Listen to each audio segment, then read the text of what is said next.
Students, हम कर रहे हैं विज्ञान भारती क्लास 7 की अभ्यास कार्य पुस्तिका और इसके अंतर्गत आज हम करेंगे पौधों में पोषण इकाई 6। तो चलिए बच्चों स्टार्ट करते हैं। राधा अपने दोस्तों के साथ कई दिनों के बाद खेत में गई तो उसे अपने लगाए हुए नन्हे पौधे कुछ बड़े लग रहे थे। वो सोचने लगी, हम तो भोजन यानी रोटी, दाल, चावल, सब्जी आदि खाकर बड़े होते हैं, तो ये पौधे क्या खाकर बड़े होते होंगे। पौधों की वृद्धि के लिए किन किन चीजों की आवश्यकता होती है, तो बच्चों यहाँ पर भरना होगा। ये देखिए राधा सोच रही है, तो पौधों को क्या चाहिए? जल, सूर्य का प्रकाश, वायु और खनिज लवण, ये पौधों का भोजन है। तो बढ़ते बच्चों अपने अगले क्वेश्चन की ओर। यहाँ पर देखिए बच्चों, नीचे दिए गए चित्र को ध्यान से देखिए, समझिए और प्रश्नों के उत्तर दीजिए। तो हमारा पहला प्रश्न क्या है, चित्र आप देख लीजिए। ये पौधा लगा हुआ, पानी भी मिल रहा है, धूप भी मिल रही है। यहाँ देखिए पानी तो मिल रहा है, धूप मिल रही है, लेकिन पौधों की धूप नहीं मिले क्योंकि यहाँ पे काला पर्दा लगा दिया गया। यहाँ पर देखिए धूप मिला लेकिन यहाँ पर पानी नहीं है। तो हमारे प्रश्न क्या क्या है बच्चों, देखते हैं। क्या होगा जब पौधे को सूर्य का प्रकाश और जल दोनों मिलेंगे? जब पौधा सूर्य का प्रकाश भी पा रहा है, जल भी पा रहा है, तो इसका मतलब है कि प्रकाश संश्लेषण की क्रिया होगी और पौधा बढ़ेगा, वृद्धि करेगा।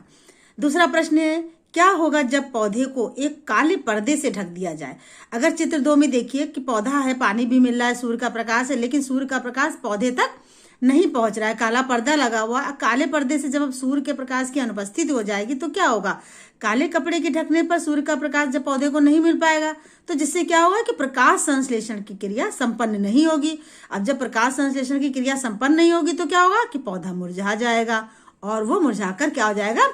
सूख जाएगा। तो देखिए बच्चों आगे क्या होगा जब पौधे को जल नहीं दिया जाएगा। हमारे तीसरे चित्र में क्या था कि पौधे को जल नहीं मिल रहा था। अब जल नहीं मिलेगा तो ये भी एक प्रकाश संश्लेषण की क्रिया में बाधा कर जाएगा। तो जल न मिलने के कारण पौधा प्रकाश संश्लेषण की क्रिया नहीं कर पाएगा, जिससे वो क्या होगा? मुरझाकर सूख जाएगा। अब यहाँ पर बच्चों देखिए क्वेश्चन नंबर 3 में, ऐसे पौधे जो अपना भोजन स्वयं नहीं बनाते। हम जानते हैं कि हरे पौधे अपना भोजन स्वयं बनाते हैं, और हरे पौधे अपना भोजन स्वयं कब बनाते हैं? क्योंकि उनके अंदर क्लोरोफिल पाया जाता है, हरे रंग का इसी कारण होते हैं। अब जो भोजन अपना नहीं बना पाते हैं, अन्य पौधों पर आश्रित होते हैं, उन्हें परपोषी कहते हैं। और वो 4 प्रकार के होते हैं। कौन कौन से? सहजीवी, परजीवी, मृतोपजीवी और कीटभक्षी पौधे। नीचे दिए चित्र को देखकर उनके परपोषी पौधे को पहचानिए। अब यहाँ पर देखिए पौधा और ये देखिए कीट बना हुआ है, यानी कि सहजीवी दोनों का काम चल रहा है। यहाँ पर देखिए कीट भक्षी ढक्कन वाले पौधे हैं। ये मृतोपजीवी पौधे हैं जो सड़े गले चीजों पर उगते हैं। ये देखिए परजीवी है, क्यों? ये बेल है जो दूसरे पौधे पर चढ़ रही है। तो इस प्रकार से ये 4 प्रकार के यहाँ पर पौधे दिए जो अपना भोजन स्वयं नहीं बनाते हैं, दूसरे पर निर्भर रहते हैं। देखिए आगे दिए गए वाक्यों को ध्यान से पढ़िए और इनके उत्तर एक शब्द में लिखिए।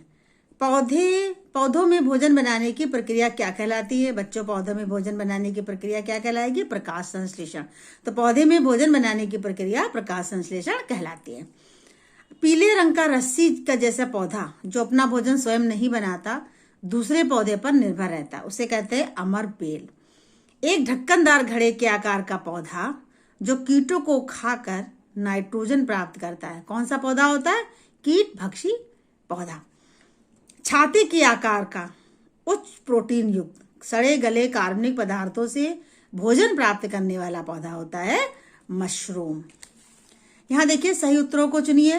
पहला है, भोजन खाने से हमारे शरीर को क्या मिलता है? भोजन खाने से हमारे शरीर को ऊर्जा मिलती है। किस तत्व की कमी को पूरा करने के लिए कीट भक्षी पौधे कीटों का भक्षण करते हैं? नाइट्रोजन की कमी को पूरा करने के लिए। दाल और मटर के पौधों की जड़ों में गांठ के रूप में क्या दिखते हैं? जीवाणु होते हैं या विषाणु? तो जीवाणु होते हैं। किस पदार्थ के कारण पत्तियां हरे रंग की होती है? अभी मैंने पहले बताया कि क्लोरोफिल के कारण पत्तियां हरे रंग की होती हैं, इसी कारण पौधे अपना भोजन बना पाते हैं।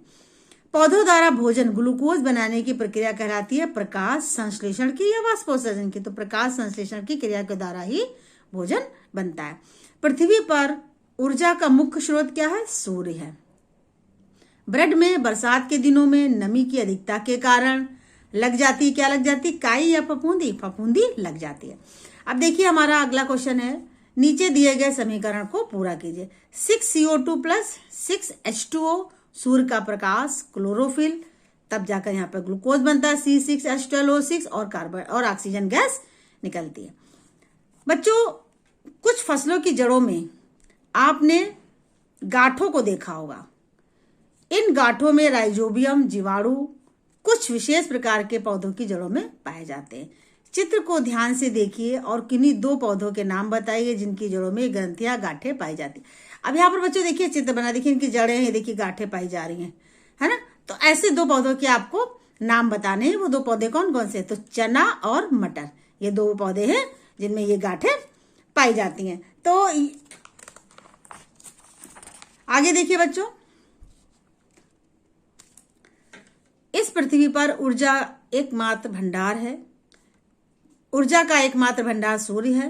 पौधों की पत्तियों में उपस्थित क्लोरोफिल इस सौर ऊर्जा को रासायनिक ऊर्जा में बदल देता है, जिससे पौधों में भोजन का निर्माण होता है। ये भोजन ही पृथ्वी के समस्त प्राणियों के लिए ऊर्जा प्रदान करता है, क्योंकि सभी जीव जंतु प्रत्यक्ष या अप्रत्यक्ष रूप से अपना भोजन पौधों से ही प्राप्त करते हैं। इसीलिए बच्चों, हरे पौधे इस पृथ्वी पर एकमात्र उत्पादक हैं, जबकि अन्य जीव जंतु उपभोक्ता की श्रेणी में आते हैं। अब यहाँ पर देखिए नीचे दिए चित्रों में उत्पादक तथा उपभोक्ता को पहचानिए और बॉक्स में लिखिए। अभी हमने देख लिया बच्चों, ऊपर पैराग्राफ में भी लिखा हुआ है कि पौधे ही हैं जो मात्र उत्पादक है, बाकी सब क्या है? उपभोक्ता है। देखिए यहाँ पर पौधे का चित्र बना तो ये उत्पादक है। यहाँ पर देखिए ये क्या है? उपभोक्ता है। ये देखिए यहाँ शेर बना हुआ तो क्या? ये उपभोक्ता है। ये पौधे हैं तो ये उत्पादक हो गए। यहाँ पर भी पौधा है, उत्पादक हो गए। मनुष्य जो होता है वो उपभोक्ता होता है। यहाँ पे भी देखिए चूहा बना हुआ है, यानी ये भी उपभोक्ता है। यहाँ पेड़ पौधे हैं, यहाँ पर क्या है? ये भी, यहाँ पर देखिए ये भी पेड़ पौधे हैं तो उत्पादक हो गए। मनुष्य उपभोक्ता होता है तो यहाँ पर ये उपभोक्ता हो गया। और ये देखिए यहाँ पर बना हुआ है चूहा, तो ये भी उपभोक्ता है। और ये पेड़ पौधे तो क्या है? ये उत्पादक है। इस प्रकार पेड़ पौधे जो होते हैं वो उत्पादक होते हैं, बाकी सारे उपभोक्ता होते हैं। बारिश के बाद या नमी वाले स्थानों पर इस तरह के पौधों को अपनी चट्टानों पर या रुके हुए पानी पर उगते हुए देखा होगा। ये देखिए ना, चट्टानों पर या पानी रुकता दीवारों पर भी दिख जाते हैं। इन संरचनाओं को काई कहते हैं। क्या आप बता सकते हैं कि इसका हरा रंग किस पदार्थ के कारण होता है? तो हरा रंग तो पर्णहरिम यानी क्लोरोफिल के कारण ही होता है। किन्हीं 2 पौधों के नाम बताइए जिनमें जड़ें नहीं पाई जाती, जड़ें नहीं होती हैं, यानी अमरबेल और शैवाल में जड़ें नहीं होती हैं। यहाँ पर देखिए बच्चों, आपको मिलान करना है। स्वपोषी, शाकाहारी, परजीवी, मांसाहारी और मृतोपजीवी।